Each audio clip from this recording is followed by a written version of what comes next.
Hello and welcome to Most Expected series. In this video, we are going to cover 5 most expected history topics for UPSC Prelims 2021 examination. तो पिछली बार हमने polity के सारे topics की areas को cover कर लिया था। आज की इस वीडियो में हम हिस्ट्री के टॉपिक्स, हिस्ट्री का जो एरिया है जहां से सवाल पूछे जाते हैं उनको भी हम कवर कर लेंगे। और ये एरियाज मैंने कैसे आइडेंटिफाई किए हैं, आपको पता है कि मेरे पास 3 ब्रह्मास्त्र हैं, जैसा कि आपके पास भी है। सिलेबस, प्रीवियस ईयर क्वेश्चंस का एनालिसिस एंड करंट अफेयर्स, इन 3 ब्रह्मास्त्र का यूज किया है मैंने, जिसमें प्रीवियस ईयर क्वेश्चंस का एनालिसिस करते समय मुझे ये बात समझ में आई कि हिस्ट्री के ये कुछ एरियाज हैं जहां से सवाल पूछता है, वो एरियाज बहुत इंपॉर्टेंट है। आइए उन एरियाज को हम देख लेते हैं आज की इस वीडियो में। तो अगर हम हिस्ट्री के की एरियाज की बात करें, जिसमें हम पहले एंशिएंट हिस्ट्री में चलते हैं।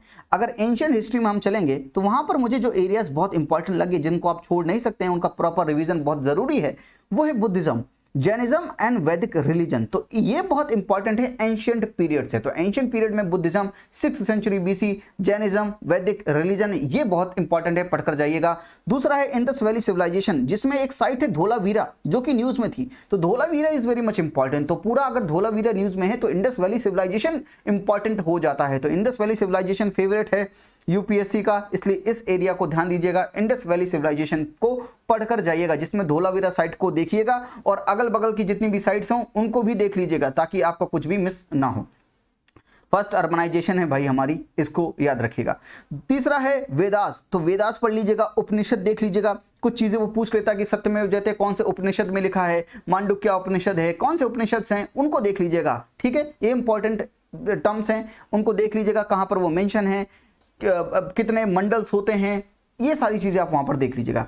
एंड 6 स्कूल्स ऑफ फिलोसफी को मत भूलिएगा। ये जितने भी 6 स्कूल हैं फिलोसफी के, न्याय, सांख्य, जितने भी है, उत्तर मीमांसा, ये सब आप पढ़ लीजिएगा, बहुत इंपॉर्टेंट है। And last is foreign travellers, और ये देखिए एप्लीकेशन बेस्ड पूछता है, फॉरेन ट्रेवलर्स किसके पीरियड में आया, उसने क्या बोला, वो भी पूछ लेता कहीं ना कहीं। तो फॉरेन ट्रेवलर्स की मैचिंग के लिए भी बोल देता है। तो फॉरेन ट्रेवलर्स, हुएंगसांग हो गया, फायान हो गया, इन सब के बारे में आप पढ़ लीजिएगा। तो एंशिएंट से अगर ये एरिया आपने कवर कर लिया तो ये बहुत फेवरेट एरिया है यूपीएससी का। अगर मिडिवल में हम चलें तो मिडिवल में आपको क्या करना है कि जो नई एनसीईआरटीज हैं उनके जो बॉक्सेस दिए हुए हैं, उन बॉक्सेस में जो टर्म्स दिए होते हैं उनको आप पढ़ लीजिएगा। बेसिकली मिडिवल इंडिया से कैसे सवाल पूछता है कि ये टर्म दे दिया और पूछ लिया आपसे कि ये टर्म किससे रिलेटेड है, इस टर्म का मतलब क्या है। तो वो चीजें बहुत इंपॉर्टेंट है मिडिवल इंडिया से। तो मिडिवल इंडिया से आप क्या कीजिएगा, बॉक्सेस पढ़ लीजिएगा, जहां से आप बहुत ढेर सारे टर्म्स अगर आप पढ़ लेंगे, उन टर्म्स का आप मतलब समझ जाएंगे, तो वो जो सवाल पूछता है, वन लाइनर सवाल पूछता है कि ये टर्म का मतलब क्या। अगर आपने प्रीवियस ईयर क्वेश्चंस देखे होंगे तो वहां पर आपने बात समझी होगी कि मिडिवल इंडिया से अगर लास्ट टाइम पे आपको कुछ पढ़ना है तो ये पढ़कर जाइए, ताकि आप जो है वहां पर एक सवाल अगर आ गया तो वो चीज आप सही कर सकते हैं, 2 मार्क्स आपकी जेब के अंदर आ सकते हैं। तो मिडिवल इंडिया से तो मैं यही कहूंगा, क्योंकि ये एरिया जो है बहुत फेवरेट नहीं है यूपीएससी का, पर फिर भी 1-2 सवाल आ जाते हैं। उन 1-2 सवाल के लिए आप बस इतनी ही मेहनत कीजिए जितना उसकी रिक्वायरमेंट हो, बॉक्सेस को आप पढ़ लीजिए। मॉडर्न हिस्ट्री बहुत इंपॉर्टेंट है, और मॉडर्न में तो पूरा स्पेक्ट्रम का ही रिवीजन कर लीजिएगा, वो कोई एरिया नहीं है। तो मॉडर्न हिस्ट्री में पूरा स्पेक्ट्रम का रिवीजन कीजिएगा, और वहां पर जो है स्पेक्ट्रम में भी जो एक्ट्स हैं, जैसे कि रेगुलेटिंग एक्ट हो गया 1773 का, regulating act of 1773, Pitt's India act हो गया, चार्टर एक्ट हो गए 1813 का, 1823 का, 33 का, 1853 का, 1858 का गवर्नमेंट ऑफ इंडिया एक्ट हो गया, 1861 का 18 काउंसिल एक्ट हो गया 1861 का, 1892 का एक्ट हो गया, 1909 हो गया, 1919 हो गया, और 1935 हो गया। तो ये सारे एक्ट पढ़ लीजिएगा। डायरकी कब इंट्रोड्यूस हुई, बाइकैमरलिज्म कब आया, क्या हुआ, और क्रोनोलॉजी आप समझ लीजिएगा, क्रोनोलॉजिकल ऑर्डर में सेट करने के लिए पूछ लेता है, ये ध्यान रखिएगा। तो स्पेक्ट्रम को रिवाइज कीजिएगा, जो ब्रिटिश एरा के एक्ट्स जो मैंने बोले वो पढ़ लीजिएगा, और साथ में एक काम और कीजिएगा, जो भी ऑर्गेनाइजेशन है, जैसे कि ब्रह्मो समाज हो गया, प्रार्थना समाज हो गया, देव समाज हो गया, ऐसा कीजिएगा, उन ऑर्गेनाइजेशन को याद कीजिएगा, कौन से प्लेस पर बनाई गई और उनका ऑब्जेक्टिव क्या था, लीडर कौन थे, इतना याद कर लीजिएगा। तो ऑर्गेनाइजेशन, उनका लीडर, उनका प्लेस एंड ऑब्जेक्टिव, इतना याद कर लीजिएगा। मैचिंग के लिए पूछ सकता है, आराम से स्टेटमेंट वाइज भी आपसे पूछ सकता है। मॉडर्न हिस्ट्री बहुत इंपॉर्टेंट है, ज्यादातर सवाल यहीं से पूछता है यूपीएससी। और अगर लास्ट में आर्ट एंड कल्चर का एरिया देखें तो आर्ट एंड कल्चर में आप क्लासिकल डांस, 8 क्लासिकल डांस को देख लीजिएगा।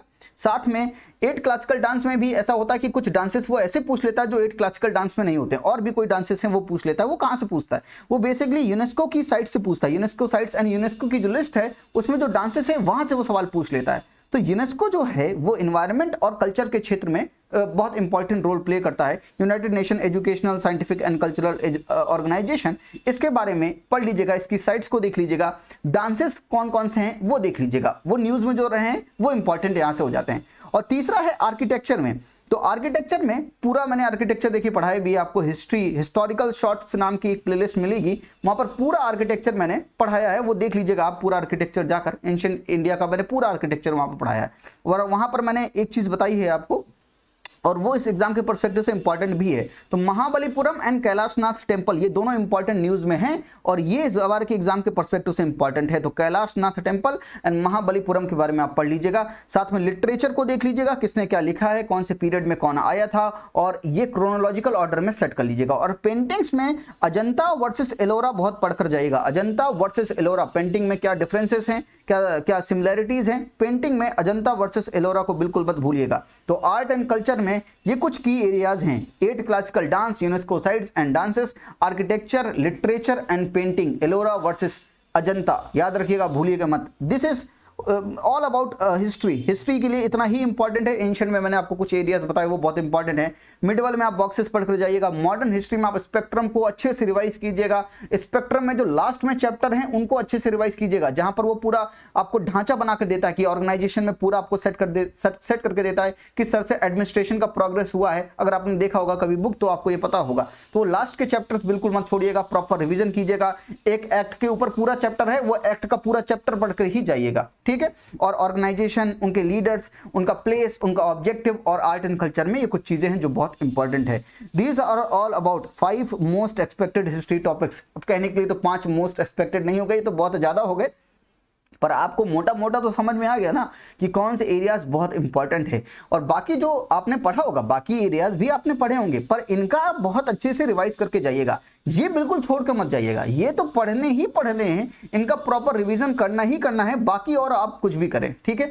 तो आई होप कि आपको ये वीडियो अच्छी लगी होगी। अगर अच्छी लगी तो लाइक जरूर कीजिएगा, और अगर आपको लगता है कि और भी सब्जेक्ट में ऐसे ही वीडियोस बनाई जाएं तो कमेंट करके जरूर बताइएगा। तो आज के लिए इतना ही। थैंक यू, नमस्ते, जय हिंद।